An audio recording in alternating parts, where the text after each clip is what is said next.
Up until now, we've been working in minutes and seconds and in slip and shuffle mode. But now we're going to start working in bars and beats, and then I'll show you also grid mode.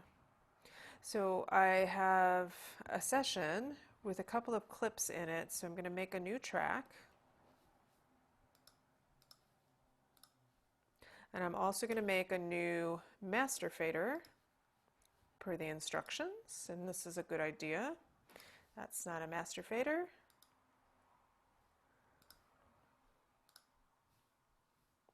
New stereo master fader. There we go. And we should also check our options to make sure we're in loop playback. And we also want to see our MIDI controller. If we don't see that, we can just click this arrow and make sure MIDI controls is clicked. And we'll see the bars count off, that it's in 4/4 time, and that it defaults to 120 beats per minute, which may or may not be the tempo of our clips. So I'm going to pull in a clip, and it has a fair amount of time before it starts. So I'm actually going to start it at the beginning. So that's a pretty straight ahead 4/4 beat kick snare. And just so happens that it begins with a downbeat. So I'm going to clear out the rest of this and start it right at the downbeat. Excuse me. Now we're going to want to label this. And then I'm going to want to find out what the tempo is. So I'm going to open up a click track right here. And I'm also going to make this a little larger so we can see. Okay. So as I said, it defaults to 120 beats per minute. We'll see if that is the tempo of our clip. And it most certainly is not. Okay, so I am going to mute our click because it's kind of annoying. And we're going to figure out what the actual tempo is. Now there's a couple ways to do that. We could highlight your tempo here, play the track, and tap the letter key on your keyboard. So the letter T will, and you can tap out the tempo, or you can have it automatically figure it out. So I would suggest you take 2 bars, 1, 2, 3, 4, that's 1 bar, 1, 2, 3, 4, that's 2 bars, and this is the beginning of the 3rd measure or bar. And I'm going to highlight all of that, and I'm going to go to Event, Identify Beat, and it says, okay, it's starting at bar 1, beat 1, which it does, and it's ending at bar 3, beat 2, which is not the case. We're actually ending at bar 3, beat 1. I hit OK. And it's going to tell me, oh, the tempo is 106. The tempo is 106. Let's see if that matches.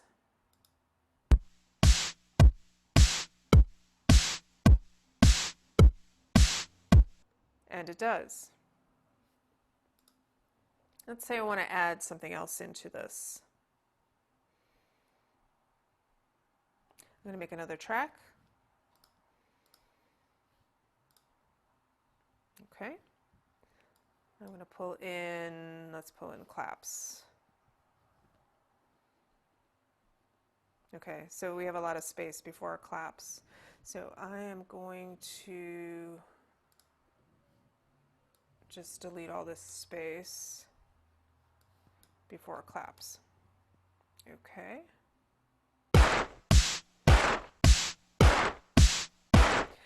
Yeah, but usually we have the claps start on beat 2 in a 4/4 time signature.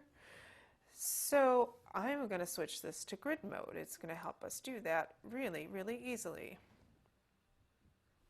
Okay. Let's say we don't want it to start on beat 1, we want it to start on beat 2. So this is beat 2 here. I'm going to pull it back. and it'll lock it exactly to that beat.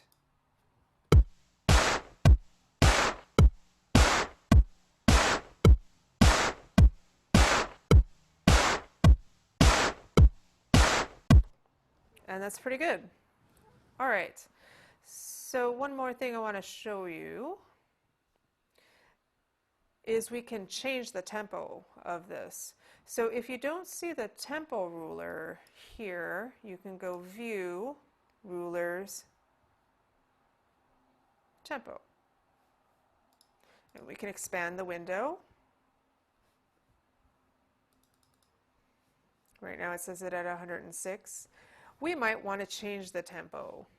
So to do that, we're going to change this from sample mode to tick mode. And then we have to tell it in Elastic Audio what kind of track this is. So there's polyphonic, which is for instruments that play more than one note at a time. There's rhythmic, it seems to be the right one for this. And monophonic for instruments that play one note at a time, like a bass. So we're going to do that. It's going to gray out for a second to analyze it. That's cool. We're going to do the same thing here, tick. And this is also rhythmic. Label this claps. Okay, so then we can go here and we can change the tempo and it will automatically adjust. And it made it slower. But let's say at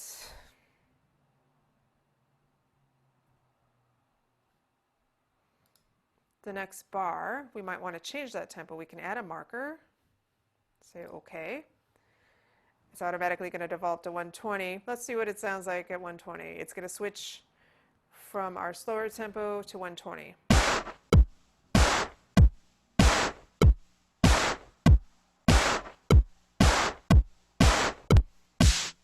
So you can have multiple tempi in the same song. One other thing I want to show you. Let's see.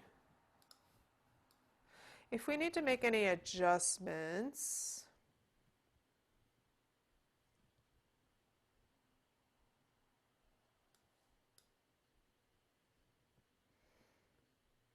those look like they line up pretty well.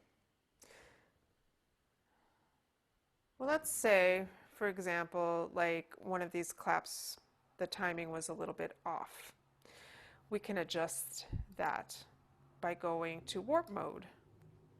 And you see it marks the transients of every note. Okay.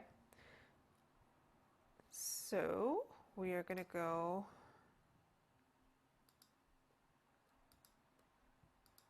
So we're going to go to Control and we're going to click on the markers. And we need to click on 3 points. Let's say we're going to move this particular note because it's either late or early.